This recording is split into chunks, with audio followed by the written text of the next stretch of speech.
Hello everybody, welcome back to Commonwealth. Flipper, I did something stupid today. I don't know if it was stupid. It was crazy. It's not like me at all. But I think maybe I'll talk about it a little bit, but I'll put it on the next video. And let me tell you, I have taken a little bit of flack for something I said the other day about how I do think it is now possible for one person to make a net profit of $100,000 a year, totally by themselves reselling. And I believe that. Plus, we got to look at my numbers. My goal is $250,000 in gross sales. That's not net. But of course, I have a little bit of help as well. Let's go take a look.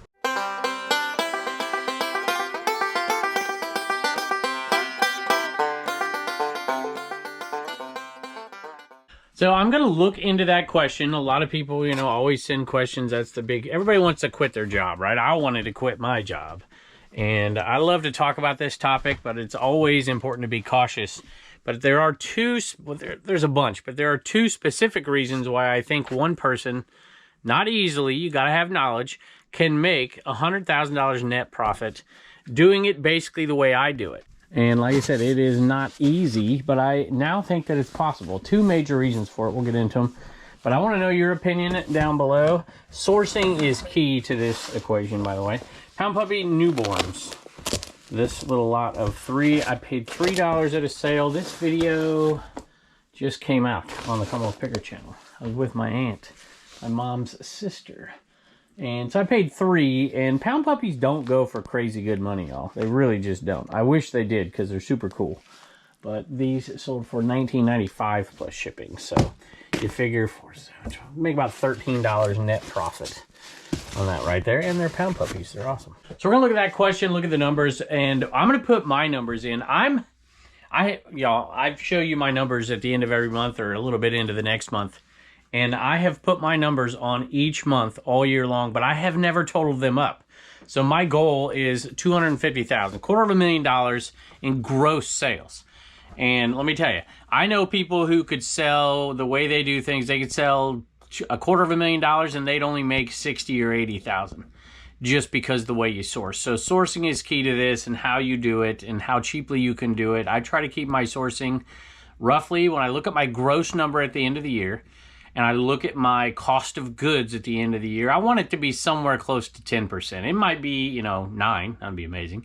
It might be 14, it might be 15, it might be 12, but roughly in that range. I don't want to get into the 30%, because at that point, you're really eating into your profit, because fees and shipping, all the stuff that goes into it, overhead. And so that's where I like to be at. And if somebody else is out there sourcing maybe online, or maybe they're sourcing from, high bid or something, or maybe they're sourcing from, there's eBay to eBay sellers, there's whatnot to eBay sellers, there's eBay to Amazon sellers, there's, I'm sourcing on Dibdit.com right now, and I'm selling over there. I know I got problems, but there's different ways to source, and however much you spend is really going to make a big impact. So, when people say, I sold $1 million this year or something, well, did you spend $600,000 for that $1 million? Still great, but it's not quite the same. So keep all that in mind when we talk about this today. And we are going to pull out my numbers and look at them and see if we're going to get to our $250,000 goal. Roughly, it was $150,000 on eBay and $100,000 on Dibdit. I have a feeling I'm a little short, to be honest with you, especially because Jess was gone the last two, three weeks, something like that. She's back. She's been back now for a few days, and she is in charge of our live selling. So now I realize my numbers when I'm hoping to make 140,000 net profit this year, but that is with help. Jess does all of the live selling for us. She doesn't do the selling, but she does the shipping and the curating, if you will. I get a little help from my wife. She comes in here and helps me ship a couple times a week. And she definitely gets some listings up as well, and a little bit of help from my daughter lately. It's not a ton, but it sure helps. Looks like I'm getting some help here. Speaking of help, you guys are actually no help. You're more trouble than you're worth, but I like you. This one, yeah, and one other caveat here. Of course, I'm on social media, and that helps with a certain amount of sales, of course. But it takes a lot of time as well. So there's a trade-off, so keep all that in mind during this discussion and chime in. This is pretty cool because it had a tag. I like that. It's not really an amazing shirt. It's just kind of neat because it's old. little cowboy hats on it. Didn't sell for a bunch. Sold on 30% off, $10, 46 cents plus shipping. When I used to talk about this topic, Pete Craigslist Hunter used to get asked this question 6-7 years ago, and he would say, you know, if you do traditional sourcing methods like thrift stores, garage sales, maybe an occasional private pick or a storage unit or something, one person by themselves, he said, you can probably get, you know, 50,000 net profit. And I've always agreed with that. I'm looking for a Neil Young cassette. There it is. Ooh, that's not good. Put that one right back up here. Neil Young. Sold on 30% off. Did not sell for quite a while, but that's okay. I usually don't pay more than 50 cents for something like this anyways. It doesn't sell for a bunch, but it's one of my hobbies. I love cassette tapes and selling them. $6.97 plus shipping. So, of course, there's been a few things changed that have made that easier in one sense and harder in another. Thrift store prices keep going up, for instance. You're seeing inflation across the board on all kinds of stuff, including shipping, supplies, and all that stuff. I just got my American Bubble Boy. 2 days, y'all. 2 days, and I ordered it on Sunday. So, technically, if I'd ordered on Monday, it still would have been here on Tuesday if I ordered it Monday morning. Anyway, American Bubble Boy. I buy the 4-pack, y'all. That's when you save money. Code Commonwealth if you're buying anything else. Anyway, the link's always below. So that's made it harder to get to the number you need to get to. However, inflation in general means that money is worth less. So $100,000 now is like $70,000 back then. So the inflation number makes it easier to get there. But if you get there, that number that you're making is going to be worth quite a bit less because we went through quite a few years of inflation. We still have a little bit of inflation. I have a feeling, this will be in a couple videos from now, you may begin to see some inflationary numbers, maybe. Hopefully never anything that rivals what we had a few years ago. That was pretty tough with, you know, all the stuff after the pandemic and whatnot. So yeah, money isn't worth what it used to be. I used to love doing I forgot to turn my phone off, used to love doing the inflation thing in my AP World History class. We used to talk about monetary policy because we had to do an economics section as well, and kids just couldn't grasp inflation. They hadn't been around long enough, I guess. And I'd have to give some examples. This is a sweet little Teenage Mutant Ninja Turtle keychain. Vintage one right here from 1988. It sold super fast. Oh, it's because it went to a viewer. Dusty Box Treasures. Sometimes, you know, y'all watch my store. And it doesn't have a chance to sell to anybody else. And he used a 5% coupon, so he used code Commonwealth, so he got a little bit cheaper. So $9.95 for that one, minus 5% for his coupon. He says, "Thank you, Kevin. Through all the hustle and bustle of life, currently, this certainly takes me back to a simpler time as a kid." Dusty Box is awesome. I really do appreciate him. And he is a seller over there on Dibdit.com, sells on Dibdit cards as well. I hope you enjoy that one. I loved it when I found it, for sure. So before we get into my numbers here in a little bit, just one other thing that I think makes it a little easier is the information that is out there. When I've been doing this for 25 years. The first 10 years I was flying by the seat of my pants. Actually, probably 15 years I was flying by the seat of my pants. I didn't have a phone in my pocket. I didn't have all kinds of tools that make it really, really much, much easier today. We could talk about those, you know, just the fact that you can snap a picture or something and figure out the time it takes to pick, and the knowledge base is kind of in your hand. I'm going to turn my phone off. It's probably driving y'all nuts. My uncles have a chat. My dad and his 5 brothers, and they're always chatting, and I just keep an eye on it. So, anyway. So definitely the tools that are out there, and we'll talk about one specific here in a minute that I think is really changing the game. I've talked about it before, but I'll spare you. We'll put it at the end. Just the knowledge that's out there for people, just watching channels. I learned so much. There's so much more I pick now that I never used to pick because I watched YouTube content creators. I'm like, never thought of that. Never thought of that. And then all of a sudden I have an arsenal of what I can pick. That's way bigger than it used to be, and that's an everything type seller.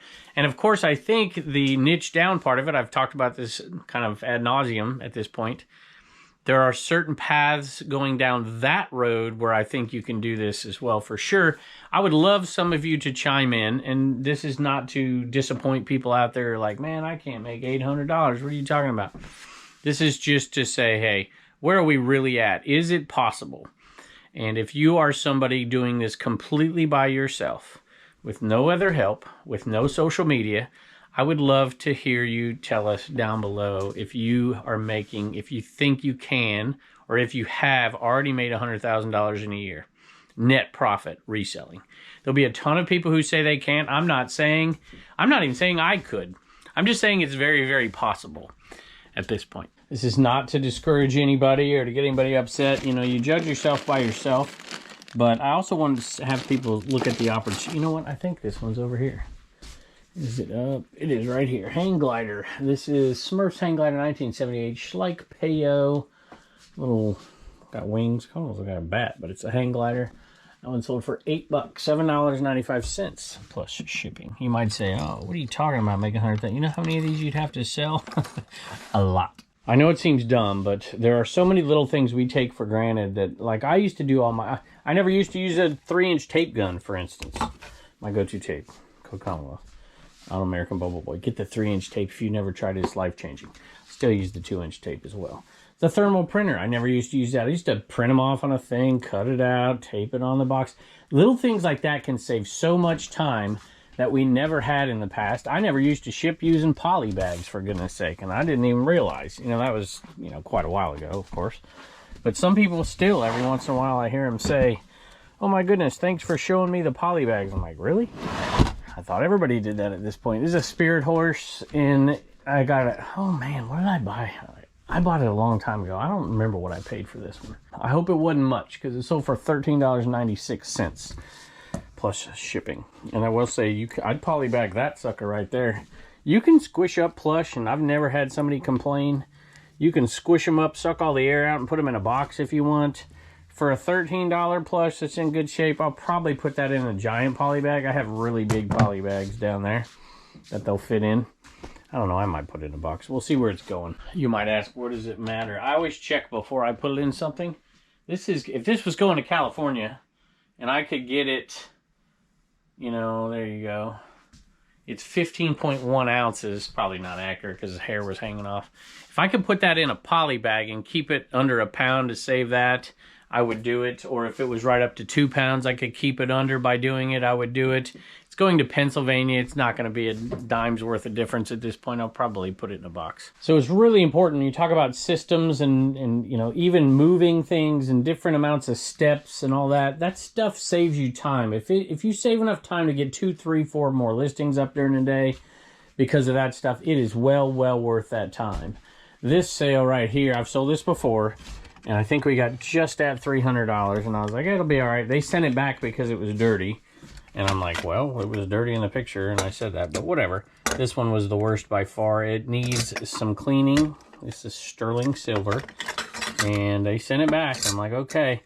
And it went for less the second time, which is a little shocking because silver prices are slightly up from when I sold it the first time. But you can see, not in the best of shape, but a little bit of cleaning and that'll look great. Plus it's sterling. Most people are just buying it for sterling. However, these ones in particular, Kirk, if these are cleaned up, somebody's going to make some money, which is why Valley Forge Antiques bought it. And I recognize your name, so I know you're a viewer, and I'm going to shout you out even though you didn't leave a message here. Michael, you got a Greek last name there. I don't know how to pronounce it. But this one sold for $287. I think you got it $14 cheaper than last time we sold it. Plus I had to pay for the return. But let me tell you, y'all, I got that in a bunch of silver plate. I bought that in a bag full of silver plate. Somebody was just literally getting rid of it. And I just started throwing silver plate in there. And I found 2 forks that were sterling. And I found all those that were sterling and 1 giant bowl that was sterling in that batch. There was a bunch of it. I was shocked. I was hoping for that when I bought it because there was so much of it and they were just getting rid of it. And I had an antique booth at the time, and I'm like, I'll just throw all the silver plate in that thing for whatever, a couple bucks a piece or something. There was some salt and pepper shakers. There's a little bit of value. But holy moly, I bet you I made $1,000 off of that deal. So there's an example right there of things that I never picked before. I never looked for sterling. It wasn't worth as much. I never looked for gold. And I've just added to the repertoire over the years. And I'm hoping, there we go, right here. This was a crazy steal of a deal too. My dad got these at a sale when I was gone. I'm like, holy moly. He got 10 of them, I think. Sold for $24.95. plus shipping. Olavita liquid solution sealed in the package. This stuff I never sold before, but I've just gotten a little bit more knowledgeable in so many categories, including clothing. I never used to sell much of that at the beginning. Hats. There's so many things I've added to the equation where if you can get that knowledge base over time, it really, really will help you. So anyway, 25 bucks plus ship. You know, I don't hear it as much as I used to hear it because I think it's a pretty faulty argument and people get blown up for it, but you know, it's you people on social media that ruin it all for all of us resellers and blah, blah, blah. I'm like, okay, whatever. For me, I still watch social media resellers. I do it constantly. I was listening to a podcast the other day. They're like, I don't know how this guy comments on all these videos. It's because I'm watching them. I'm usually in here either packing up things or sometimes I take pictures in here. I'm doing different stuff, cleaning, organizing, taking inventory on boxes and stuff, and I'm just constantly in here. Look, I'm watching Buy It All podcast right now. Well, I was. I just turned the volume down to film. And because I was in here working before. See what did I do with that bag? Oh, it's right here. I just pulled some stuff in here really quick. I knew I could finish this video and get a few listings done right before I take Turner to practice. And then I'll have the pictures with me and I can actually do the listings. I'd say there's more opportunities as well to make big buyouts. Speaking of the Buy It All podcast, I would have never done what I do now because there is such a thing as live selling and because I've made connections. To me, this is one of the biggest factors in the viability of making $100,000 net profit a year reselling is bigger purchases.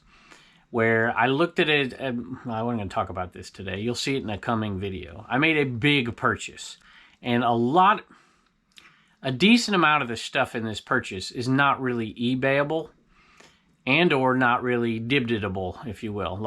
Our live selling site is Dibdit.com, if you don't know that, which most of you do.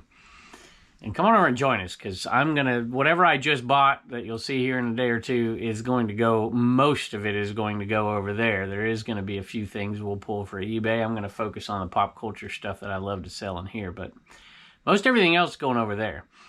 And I wouldn't have been able to make that buy in the past because it wouldn't have been as profitable because I wouldn't have known what to do with all the other stuff, if you will. And now I've got some things in place that make it much more possible to have big, big buyouts and to take the parts of that buyout that don't really make sense for my business and get rid of it, if you will, and to extract some money from it. And so that's a big, big part of this as well, the availability of live selling. Even if you're not a live seller, all you need to do is know somebody who's a live seller or know somebody who sells at the flea market or know somebody who sells in antique booths. And once you buy it, call them up and say, all right, I'm going to take this. I need you to buy this off of me. Give me a fair price.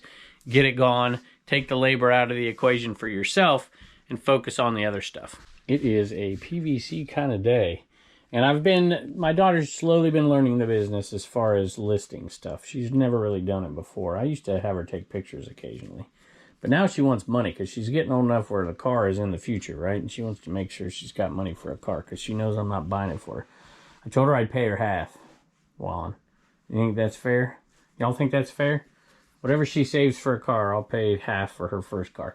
This ET is from 1982, 2.75 inch bendable PVC action figure, $6.95 plus shipping. So I don't know. We're making a little bit of money off of these guys. We're probably making about $12, $14 profit off of those. I just noticed that is the third viewer sale today, and it looks like probably the last, and we got a bunch to go. So that one went to Jonathan. Hello, just letting you know my wife and I start our mornings watching your channel. I appreciate that very much. Thank you for your view on this ever-changing reselling market. There is no doubt about that. And part of this equation is the knowledge. You can stay ahead of the casual reseller. You can stay ahead of the almost never reseller because you have so much. There's Facebook groups. There's so much information out there that you can learn from. And I appreciate y'all. I don't know if you're learning from me or teaching me, but at least stopping by to say hello. Man, it is the day of tiny sales. But you know what? It'll make the shipping part that much faster. And then, where is it at? Is it this one? I think this is the one that sold. This is one of my favorites. All right here. And then look, if shipping it takes no time, then I've got more time to list, so it all just kind of ties in here. ET in drag pin. This is the ET with the wig on. $5.59 plus shipping, which some of you might think is not very much, and you'd be right. But at one point, y'all, I had over 160 of these. And so we're down to about 90 available. So there you go. You know, you take that and you calculate it out, and you'll make, you know, $400 or $500. And it was one listing done years ago. Poncho knows I have a problem. You hear that cat out there too, don't you? Sorry, my window's so dirty. There's Pepper right there, meowing to get in, and you're in the way. You gonna get out and move? No? Maybe in a minute. You hear her? I'm gonna let her in. This is gonna be a mistake. Come on. Say, I don't know if I want to come in, but there's probably treats in here, so let's give it a shot. All right, when I went inside to get this, they all left. So now I'm all by myself. There, I also just realized, since I shouted out American Bubble Boy earlier, my go-to tape, that I can squeeze every single shill into this as I possibly can, because all of them help in some way, shape, or form. People get to that number. Virginia State Golf Association XL. This, you know, this is tough to sell regardless. And then you put that on there, and it's really tough. I'm kind of surprised this went at all. 30% off, $10.46 plus shipping. I'll take it. Man, I'm looking at my numbers here. I'm like, everything I'm selling is super cheap, and I'm sitting here saying, you know what, I think it's possible for the first time, and I'm selling nothing expensive. I looked down on my list. I do have a $44 plus shipping sale and a $40 sale coming up, so maybe I can make my argument better at that point. But cross-listing is certainly a big help in today's world. I don't think it's necessary for everybody, of course. And there are plenty of people who make an awful lot of money reselling, only selling on one platform. But the availability of it, if you like to sell clothes, for instance, and you're not on Poshmark, and you're only on eBay, you know, eBay or Depop or whatever, or the diversification of these platforms where some items sell better on other platforms. I know I'm not on Etsy. I never have been. I likely never will be. But boy, I hear a lot of people doing well over there. There's issues with it, of course, like there is anything. So, you know, cross-listing, List Perfectly is our link down below. You can save some money if you go through that link. Use code Commonwealth. And I'm not shilling this stuff. It really does depend on what you're doing. I am shilling it, I guess, on what you're doing. But these are all things that will help. For me, the bookkeeping part of it was just massive. It freed up so much time because I was so slow. I so hated it. I dreaded it that it almost depressed me to the point that I didn't want to do it. I didn't want to list. And so places like my reseller, Genie, we should give away another one of their bags. And my wife took them inside because we gave one away. I'll tell you what, just put I Dream of Genie in the comments below, and I'll pick a winner 2 episodes from now, and you can get a free My Reseller Genie bag. Also linked below, of course. This is just going to be a show video, apparently. I think I still have a Rolo link, and I talked about that. That changed everything for me. As dumb as it sounds, this table changed everything for me. Just having my shipping supplies at my knees was so amazing to me. I'd never done this before, and I was like, I'm going to do it when I built this shed. And I saved 6, 8, 10 minutes a day. 6, 7 minutes a day. I saved that much time, and that means I can get another listing up. And I am talking way too much in this video because I haven't even got to my numbers yet, which I really want to... I want to see where I'm at for the year. Here is that time of year again. We sell these every year at about this time. And we have them on clearance at this point because I'm trying to get rid of them. We used to sell them at like $10.95 or something. I don't remember. But they've gone down over the years. This is the Freedom from Want, which is an FDR speech that Rockwell made this. I always love this little girl's face right here. She's awesome. Anyway, we don't sell them for too much now, unfortunately. But I paid literally a penny a piece for these. And maybe it was 2 cents. I can't remember. I was somewhere between 1 and 2 cents. And I bought tons of them. We're down to 8 of these left. $6.97 plus shipping. Every time I sell one of these, somebody asks me how I ship it. So you can do one of 2 things. We have a record box right there. Unfortunately, the record boxes are kind of pricey. So you can put them in a record box with some extra support cardboard. And they fit. The other thing you can do is put them in a 4x4 by whatever box. Cut it down. You can lightly roll it. and put it in there, and people don't get too upset because that thing comes out pretty good, and just a light roll the other way and it's perfect, and they can frame it or do whatever they want with it. So there's 2 different options to ship those. This next one was one of those sales. I'm like, do I want to list it? It's slow sell-through rate, not the easiest to ship, although not that hard, and the time wasn't really adding up in my brain, but I thought it was just good enough to list. And it's this guy right here, and you might be like, and it's sold for, there you go. This guy, Joey, I think is his name, little baseball player, ceramic. And this is the kind of stuff sometimes that sits forever for me. And it sold for $19.95 plus shipping. You might be like, that's a lot better than these sales right here. Well, this will take literally 4 times as long to ship than this, or this. So you got to factor that in there too. And like I said, it's worth it. This next one, first of all, it's a decent sale, finally. I think $44 or something like that. But this one kind of illustrates the point that I was making, that there are options, y'all. There are options. I bought a ton of Elizabeth Arden stuff and a few different types of makeups and creams and perfumes and lotions. I had a huge buyout, knowing that some of it was going to be slow sell-through rate, some of it was going to be tough, some of it would just take a lot of time, but some of it was going to be good, like this. And we made a bunch of profit at the time because I sold about 2/3 of it off immediately on Dibdit and focused on kind of the bigger dollar items over here. $44 for that one, plus shipping. But honestly, at this point, I make those buys thinking I have 3 options, because all of that perfume and lotions and all those same size type stuff and same brand names, just different colors, lipsticks and whatever, is I have the list easier option as well at this point that can really knock out listings super duper quick. So even a sell-through rate or a low ASP item makes sense to do that over there using List Easier. And that link is down below as well. It'll always be there. I know I'm getting a lot of good feedback, especially from the folks who are like, I love this $14.99 plan because you can use it when you want and you experiment and not really change what you're doing, but see the value in it. My flag is out there flying around. Hopefully it's not bugging you. I'm hearing it rattle. The wind's blowing. So that right there as well is going to be a game changer. It already has been. You got a chance to get a head start on it and learn the process. And it only costs you $14.99. You get 100 listings. It's not a cross lister, y'all. If you haven't listened to you can go over to Commonwealth, Garage Sale Nation. It's also List Easier University. But I'm going to keep talking about it because I think it is so powerful. And at this point, it's the playing field is leveled for all of us mom and pop resellers at this point as well, because there's an entry level part to it to experiment and play around with it and figure out what it works best for and how you can use this. But you can literally do, like, I bought all that stuff that day. There's over 100 pieces. I could have listed it all in a day, which is kind of mind-blowing. I love selling puppets. I love selling puppets for multiple reasons. One is some puppets make good golf club head covers, and I put that in the title, and people don't, the competition doesn't necessarily. You can sell it to a golfer. Unfortunately, this one with that little hand puppet stick coming out of it, I don't think that would work really good in a golf bag. I didn't put it on this one. But this puppet right here, surprisingly enough, Melissa and Doug Puppets, construction worker, with a wooden stick here.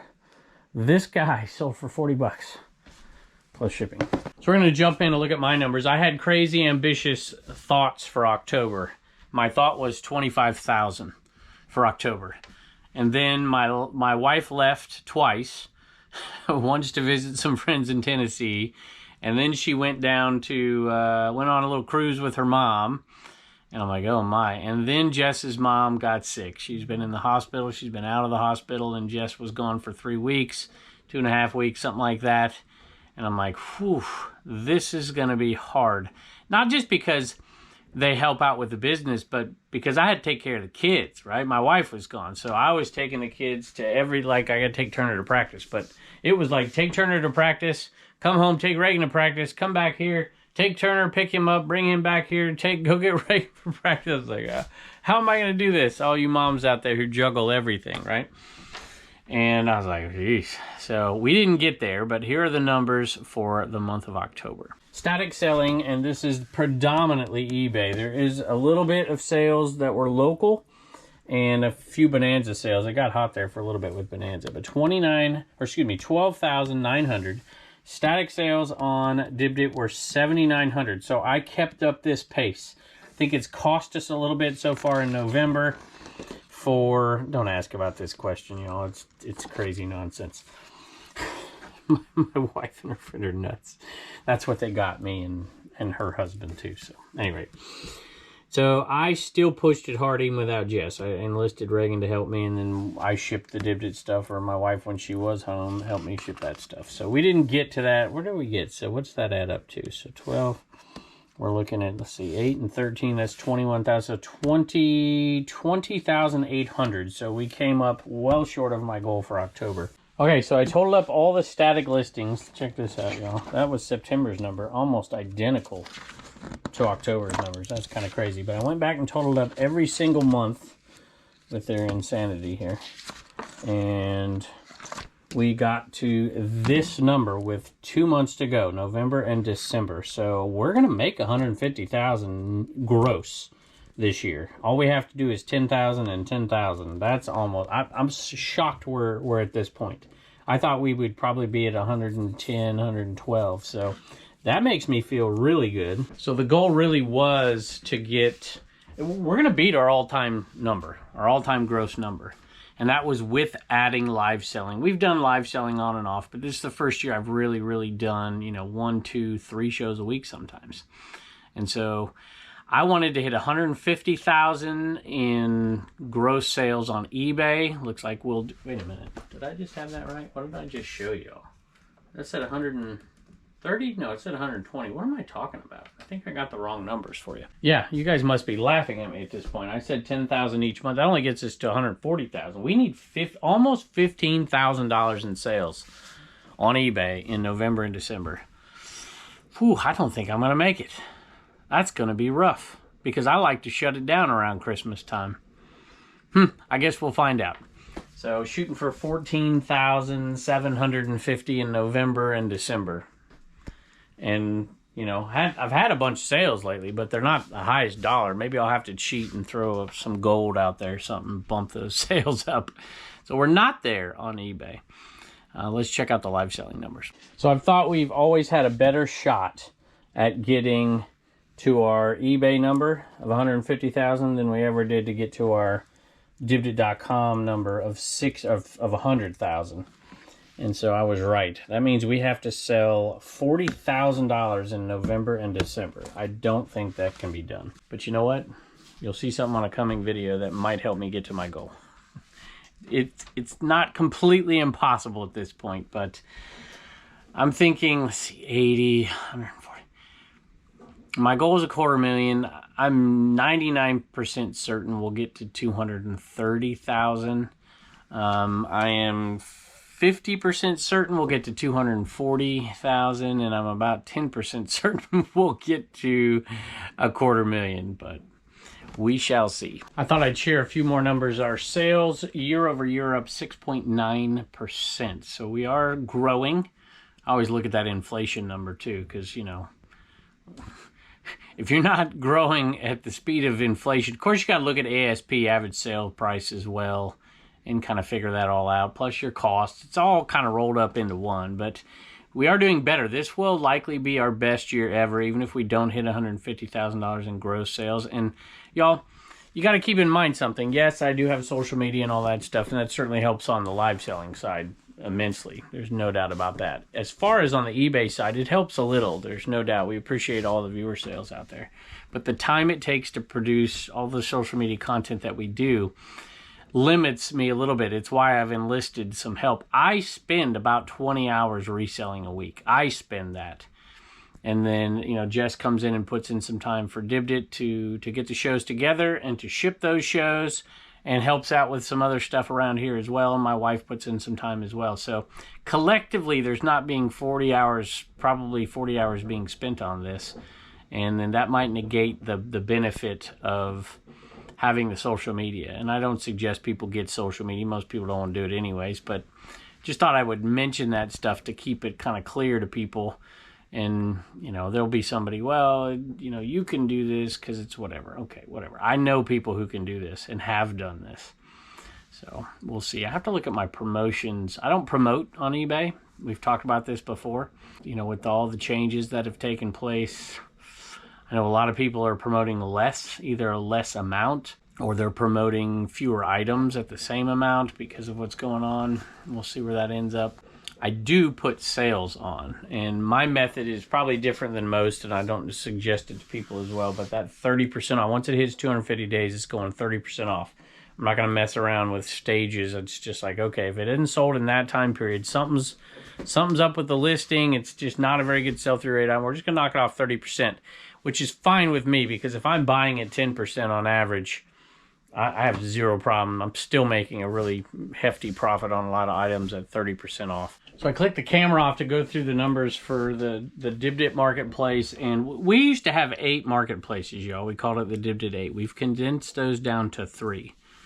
ShopCommons.net, which is primarily, it's not a live selling. It is a live selling site, but I don't sell over there live anymore. I don't do it in bulk like I used to. I only do static sales over there. In lots. It's a wholesale. You got to sell things in lots. So the sales have gone down since that over there, but still at just about almost at $250,000 in sales over there. So that plus, let me look at the, oh wait a minute, I'm looking at DibDit cards. DibDit cards, $226,400 sales so far this year. So it's going to get to $250,000 in sales. And we started that after the year started. I can't remember, February or something. So dibditcards.com, dibdit.com, and shopcommons.net. And if you take all the sales from those other DibDit 8 before we poured them all into DibDit, DibDit is the anything and everything marketplace. It's mostly collectibles and stuff like that, but you can sell anything you want over there if it's legal. And buy anything you want to, so come and join us. So looking at the numbers, it's hard to tell because those other ones have been shut down, but I remember them from the past. I think you collectively put them all together, we're at about the $2 million mark. DibDit itself is over the $1 million mark in sales. And so that's not too bad. Our little tiny little marketplace. Thank y'all for helping it be a success. And now that we're condensed down to those 3, wholesale, shopcommons.net, dibditcards.com for all things cards, any sports, non-sports, whatever, and then DibDit for everything. So anyway, it's been fun. I've had a blast. I don't think I'm going to hit my 100,000 mark unless I just sell every day and get that store. Well, I didn't tell you what I just did. Anyway, we'll let you know on a future episode. I'll put it on the Flipper channel, not the Picker channel, because I've got enough content for Picker. And I've still got some picking to do. I've jumped ahead in the Picker videos and left some older stuff behind to get it a little bit more current. And then we'll throw some of that older stuff on maybe in January when it gets really cold. So anyway, there's where I'm at. Let me know if you think it's possible. Can one person, and what is the key to it? Tell me if you think it's possible. And obviously there's got to be circumstances in place. You got to be healthy. You got to be able to do it. You know, you got to be able to have a good sourcing method. You got to have storage. You got to have processes in place to get there, but I do think it is absolutely possible. Not for most people, but it certainly is possible out there to make $100,000 net profit in a year. We'll make 120-ish or so is my guess, net profit. Of course, then I got to pay Jess, which is, you know, I'm not going to tell you what I pay her, but she's not here 40 hours a week, so she's doing DibDit. She's in and out. And then, of course, my daughter, I pay her a little bit, but she just started doing this. I don't pay my wife. Anyway, thank y'all for joining us, and I can't wait to see you next time. How you doing, No Name? I'm going to do ending to the video, bud. You want to be on the ending to the video? So you give me more treats. Y'all, how many of y'all go back to when No Name lived underneath this shed? A little stray cat that wandered into our lives. And we love him. He weighs about twice as much as he used to.